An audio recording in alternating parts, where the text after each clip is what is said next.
Capelli deboli? No problem. Con questo impacco rinforzante. Ecco gli ingredienti che ci serviranno per questa facilissima ricetta volta al benessere del cuoio capelluto e dei capelli.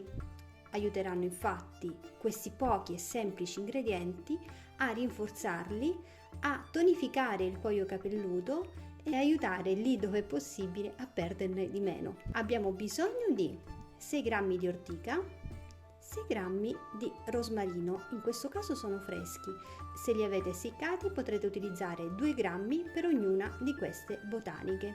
Queste le utilizzeremo per fare un infuso utilizzando 150 g di acqua, 10 g di tintura di polline di pino, come abbiamo fatto qualche video fa, 10 g di tintura semplice di ippocastano, e se non sapete come farlo, a breve avrete il nuovo video, 5 g di oleolito di lavanda, 5 g di olio di ricino. Andiamo a mettere l'ortica e il rosmarino e pestiamo.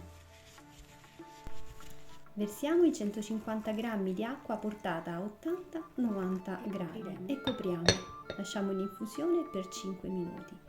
Trascorso questo tempo, versiamo l'infuso e le botaniche in una pezzuola e strizziamole per bene. Sentirete poi le mani vischiose. Quelle sono le mucillagini presenti nell'ortica, ma soprattutto nei suoi frutti.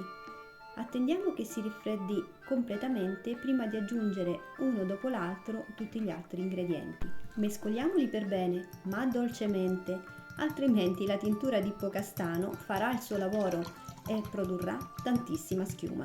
La lozione è pronta per essere imbottigliata in pratiche boccette scure munite di contagocce. Agitate prima di utilizzare. Prima di ogni shampoo fate un lungo massaggio con questa lozione sul cuoio capelluto e su tutta la lunghezza del capello. Io lo lascio in posa diverse ore prima di procedere al normale lavaggio.